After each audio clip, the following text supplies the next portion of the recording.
The CNN debate studio in Washington buzzed like a live wire.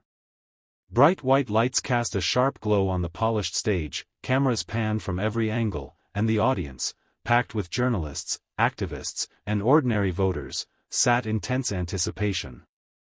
Everyone knew this wasn't going to be just another debate. Tonight, it was Greg Abbott, the governor of Texas, facing off against Alexandria Ocasio-Cortez, better known as AOC, the progressive congresswoman from New York. From the moment they walked onto the stage, the contrast was impossible to miss. Abbott rolled forward with the calm, unshakable poise of a seasoned leader. His gray suit was understated, his demeanor confident but steady, Texas grit wrapped in quiet authority. AOC, on the other hand, radiated fiery energy. Her bright red blazer seemed to burn under the lights, her posture sharp, her eyes flashing with the intensity of someone who lived for the spotlight. The moderator introduced them quickly, but the words were almost lost beneath the hum of anticipation.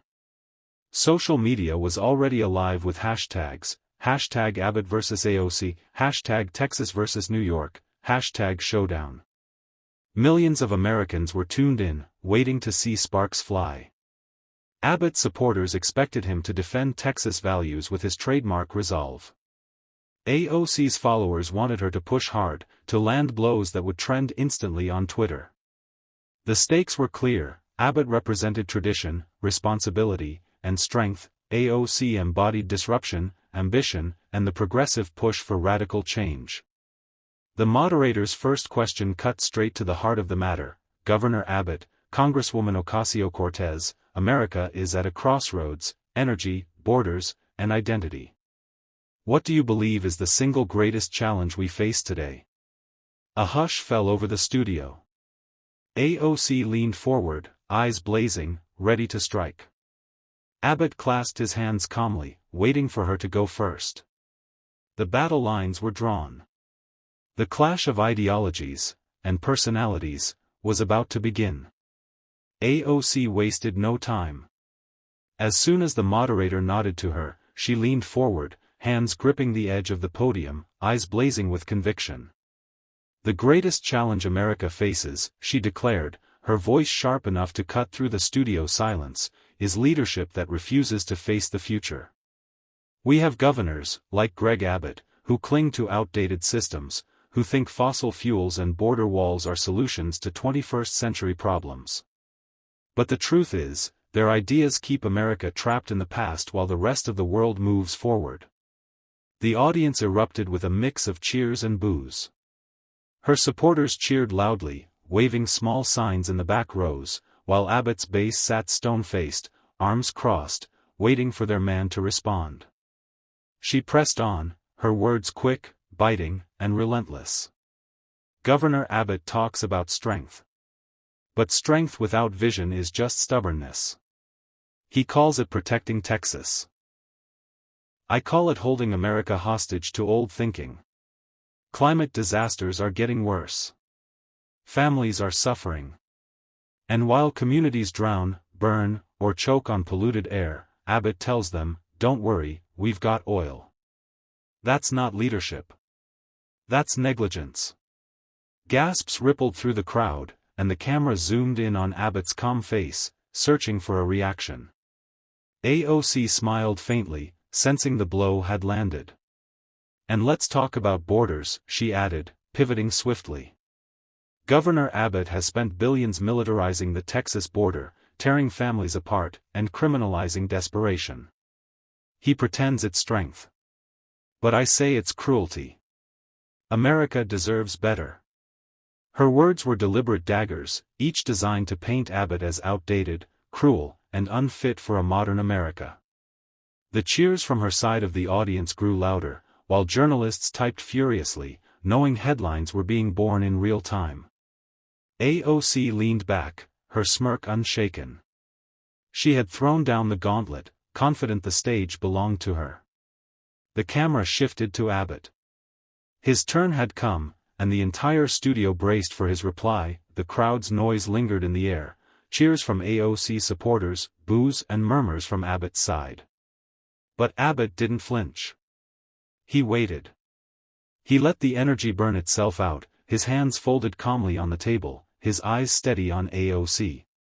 When he finally leaned into the microphone, his voice was calm, even warm, with that unmistakable Texas drawl. "Congresswoman," he began, his tone almost conversational, "I've been called a lot of things in my career. Stubborn, tough, unyielding. But I'll tell you what I've never been called: reckless. And what you've just described, throwing away the very industries that put food on the table for millions of Americans, dismantling border security in the middle of a crisis, that's not vision. That's reckless." The crowd shifted. The applause began to rise, this time from Abbott's supporters, their confidence returning. Abbott pressed on, his words sharpened with precision. "You call oil outdated? Tell that to the truck driver in Midland who fuels his rig with it every morning. Tell it to the teacher in Houston whose salary comes from school funds paid by oil and gas taxes. You see, Congresswoman, in Texas, energy isn't just about profit, it's about people. It's about families. You take that away overnight with your Green New Deal, and you don't just destroy jobs, you destroy lives." He paused deliberately, letting the weight of his words sink in. The camera zoomed closer. And as for borders, Abbott's eyes locked with hers, steady and unflinching. "I've met mothers in Texas who buried their children because of fentanyl smuggled across our border. I've spoken with ranchers whose land has been overrun by cartels. You call it cruelty? I call it responsibility. Because if Washington won't protect our people, Texas will. And that's not just strength, it's leadership." The audience erupted in applause, louder than before.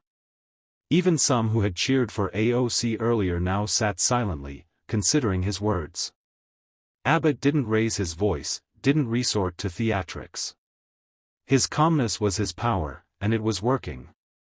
AOC shifted slightly in her chair, her confident smirk flickering just enough for the cameras to catch it. The tide was beginning to turn. The studio felt like a pressure cooker. Abbott's calm rebuttal had landed harder than anyone expected, and for the first time, AOC's unshakable confidence seemed to flicker. The audience was now clearly divided, one half roaring in approval of Abbott's defense of Texas, the other half clapping back with chants of AOC. AOC. The sound collided in the air, a storm of competing loyalties that the cameras captured perfectly. But the real explosion wasn't just in the studio, it was online. Within minutes, Twitter, Instagram, and TikTok lit up with clips of Abbott's line, "If Washington won't protect our people, Texas will." Conservative influencers replayed it on loop, calling it a mic drop moment. Progressives countered, tweeting AOC's sharp jab about fossil fuels, captioned with fire emojis. Hashtags #Abbott vs AOC, #Texas vs New York, and #Hope or Strength all started trending. The nation wasn't just watching, it was arguing in real time. Back on stage, AOC wasn't about to let Abbott seize control of the narrative. She straightened her blazer, her jaw tight, and leaned back toward the mic with the fierce intensity that had built her social media empire. "Governor," she said, her voice cutting through the noise, "you keep talking about protecting people, but let's be honest, your policies protect corporations and power, not families. Oil executives love you. Billionaires love you. But ask the families in poor Texas neighborhoods choking on refinery fumes if they feel protected. Ask the children without health care if they feel strong. That's not leadership, it's cruelty dressed up as courage." Her words hit with fire. Cheers erupted from her supporters, who rose to their feet, clapping and shouting. Abbott's side booed, equally loud. The clash was no longer just political, it was tribal, emotional, raw. The moderator leaned forward, visibly straining to keep control, but neither Abbott nor AOC seemed interested in rules anymore. The debate had transformed into a duel, and the crowd, both in the studio and across America, was hooked.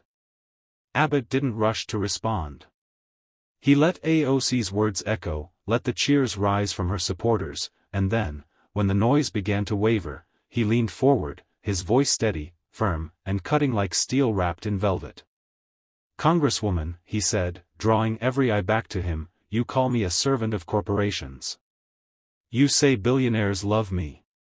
But here's the truth, the people who love me are the single mom in Odessa who can feed her kids because she has a steady job in the energy sector.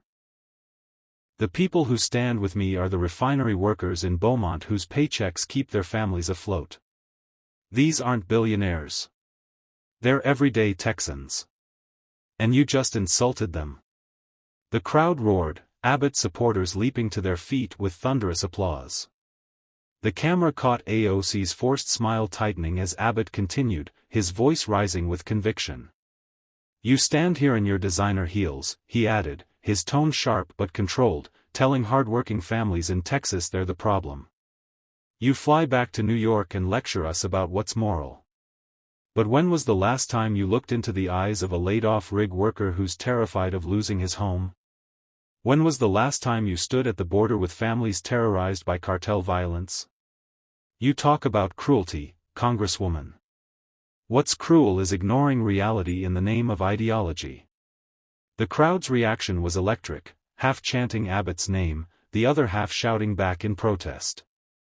But the momentum was clear. Abbott had turned AOC's attack on corporations into a defense of working-class Texans, a move that resonated with anyone watching who knew the struggle of putting food on the table. Social media feeds blew up again. Clips of Abbott's fiery line, "These aren't billionaires. They're everyday Texans. And you just insulted them," spread like wildfire, sparking debates in living rooms and comment sections across the country. Abbott leaned back slightly, calm once more. His strike had landed, and the audience knew it. AOC, however, wasn't finished. Her eyes flashed as she prepared to fire back, unwilling to let the Texas governor steal the stage. The studio was boiling with noise. Abbott's words had lit the crowd like a match thrown into dry grass. But AOC wasn't about to let him claim victory. She leaned forward, fire in her eyes, her voice sharper than before, slicing through the cheers and chants. "Governor Abbott, you love to wrap yourself in stories about Texans as if you're the only one who cares about working families," she shot back, her tone dripping with indignation. "But let's talk about reality. Texas has one of the highest uninsured rates in the nation. Families can't afford hospital visits, children can't see doctors, and what's your solution? More tax breaks for oil companies. You don't fight for everyday Texans, you use them as shields while protecting the very corporations that pollute their neighborhoods." Her words drew loud cheers from her side of the room, snapping her supporters back into rhythm. She pressed harder, her voice rising with passion, almost theatrical under the blinding lights. "And let's not forget, your policies have left Texans freezing in their homes during winter storms while energy companies made billions. You talk about strength and responsibility, but under your leadership, people literally died because the grid failed. That's not leadership. That's failure." The audience gasped. The memory of Texas's 2021 blackout still stung, and AOC had thrust her finger right into the wound. She wasn't finished. She leaned in closer, eyes locked on Abbott with the intensity of a prosecutor cornering a witness. "You want to talk about cruelty? I'll tell you what cruelty is. Cruelty is cutting social programs while handing out subsidies to the rich. Cruelty is ignoring the science while wildfires and hurricanes tear apart our communities. And cruelty is standing on this stage pretending you're the savior of Texas while your people suffer under your watch." The room erupted in chaos, half the audience roaring with approval, the other half booing so loudly the moderator pounded his hand on the desk to restore order. The clash wasn't just words anymore, it was raw, personal, and electrifying. Abbott sat motionless, his face calm but his eyes narrowing, calculating his next strike. The studio thundered with noise. AOC's fiery accusations about healthcare, the power grid, and social programs had whipped her supporters into a frenzy. But Abbott didn't flinch. He leaned forward, clasping his hands on the podium, and when he finally spoke, his voice was steady, deliberate, and filled with conviction. "Congresswoman," he began, you're right about one thing: Texans have faced storms, hardships, and challenges that would break lesser states.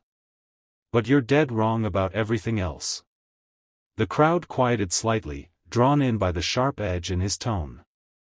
Abbott locked eyes with AOC, his voice carrying the weight of experience. "You call me a failure because a once-in-a-century storm hit Texas. But let me tell you what failure really looks like. Failure is Washington politicians flying in for photo ops while Texans are fighting for their lives. Failure is pointing fingers instead of finding solutions. Texans didn't wait for DC, we rebuilt, we innovated, and we came out stronger. That's what resilience looks like. That's Texas." The applause was instant and powerful, echoing through the studio. Abbott pressed harder, his words now rolling like thunder. "And you talk about cruelty," he continued, his voice rising. "Cruelty is sitting in Washington, collecting headlines and Twitter likes, while real Americans pay the price for your ideas. You call oil jobs dirty. You call border security heartless. You mock our values from behind a camera. But here's the truth: those oil jobs feed families. That border security saves lives. And those values? They're the backbone of America." The crowd exploded again, this time even louder, many rising to their feet in ovation. Abbott didn't smile, his gaze stayed locked on AOC, every word measured like a strike. "You think you can lecture Texas on compassion? Don't mistake our strength for cruelty. Texans don't break, and Texans don't bow. We face challenges head-on and we protect our people, not with tweets, not with soundbites, but with action." The energy had shifted again, the audience roaring Abbott's name as AOC bit her lip, her confidence rattled. The duel had turned, and Abbott had seized the high ground. The studio was on fire now, Abbott's words had detonated like dynamite, and the crowd's reaction shook the room. Supporters jumped to their feet, clapping, stomping, chanting his name in rhythmic waves: "Abbott! Abbott! Abbott!" Even those who had come in neutral were leaning forward, captivated by his unflinching resolve. Cameras swept across the sea of faces, capturing raw emotion, anger, admiration, disbelief. Some of AOC's supporters shouted back, waving signs, trying to drown out the chants, but the energy had shifted decisively. Abbott owned the room, and everyone knew it. Online, the effect was even greater. Twitter and TikTok feeds exploded with clips of Abbott's takedown: "Don't mistake our strength for cruelty. Texans don't bow." Within minutes, it was trending nationwide. Influencers, podcasters, and even rival politicians reposted the moment with captions like "Abbott's defining debate strike" and "This is how you handle AOC." Conservative circles hailed him as a hero, while even some moderates admitted he'd delivered the line of the night. Meanwhile, AOC scrolled on her phone during a commercial break, her staff in the wings frantically signaling her to regain ground. The camera caught her tightening her blazer, her jaw clenched, determined not to let Abbott run away with the narrative. But the damage was clear: she was no longer in full command of the audience. Back on stage, the moderator tried to regain order. "Please, everyone, let's keep this civil." But the studio was buzzing too loudly, the air too thick with electricity. Abbott leaned back, calm as ever, his faint smile betraying the confidence of a man who had just landed the biggest punch of the night. AOC inhaled deeply, preparing to strike back once more. She couldn't afford to lose momentum now. The nation was watching, and if she didn't turn the tide, Abbott's words would dominate headlines for weeks. The battle wasn't over, it was only escalating. AOC knew she had to swing hard. Abbott had seized the momentum, and if she didn't land a decisive blow now, the night would belong to him. She straightened in her chair, eyes narrowing, her tone suddenly colder and more personal than before.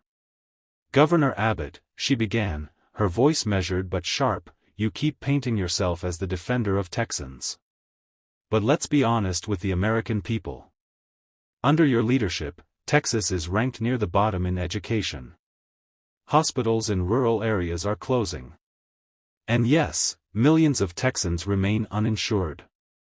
You can tell stories about single moms and refinery workers all you want, but at the end of the day, your record is failure. Texans deserve better than slogans. They deserve solutions. Gasps and scattered applause followed. She pressed on, going for the jugular. And since you love to talk about responsibility, let's talk about yours. You sit here claiming strength, but you've overseen crises that left your people in the dark, literally.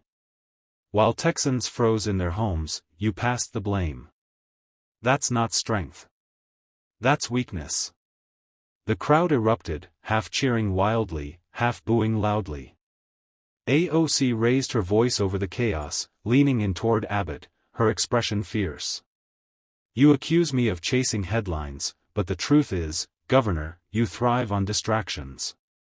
You talk tough about borders and energy to hide the fact that everyday Texans are struggling under your watch. And that is the real cruelty, the cruelty of failed leadership. Her supporters roared with approval, many standing, clapping furiously. Abbott's base, however, shouted back, creating a storm of competing chants, AOC. AOC versus Abbott. Abbott. The studio was boiling over, the moderator pounding his desk, desperate to restore order. Abbott sat still, his face unreadable, but his eyes locked on AOC with an intensity that made clear, he was ready to deliver the final blow. The studio was pure chaos, chants colliding, the moderator struggling to rein in the storm.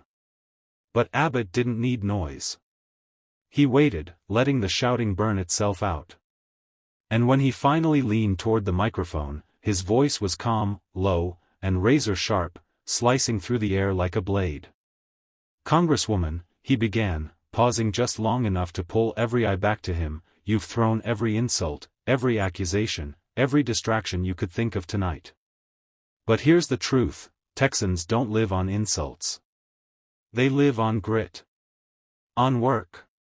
On faith. On family. And that's why they'll never buy what you're selling. The crowd stirred, applause beginning to swell, but Abbott didn't stop. His tone grew stronger, each word deliberate, carrying the weight of a final verdict. You say Texas fails. But Texas is leading the nation, in jobs, in energy, in innovation, in freedom. You talk about cruelty, but the real cruelty is telling Americans they're weak, that they can't build their future without Washington holding their hand. That's not leadership. That's dependency. And Texans reject it. The audience erupted, Abbott supporters on their feet, the sound shaking the walls. Even some neutral audience members joined in, clapping despite themselves. Abbott's face remained calm, but his eyes burned with conviction. And let me make one thing crystal clear, he said, leaning closer to the mic, his voice rising just enough to command the room. You can call me stubborn. You can call me tough. But don't ever call me weak. Because in Texas, we don't break, we lead. The studio exploded. Thunderous applause, chants of Texas. Texas, echoing across the stage. Abbott leaned back, a quiet smile on his face, knowing he'd landed the final blow. AOC shifted in her seat, her defiance still visible, but the room had turned.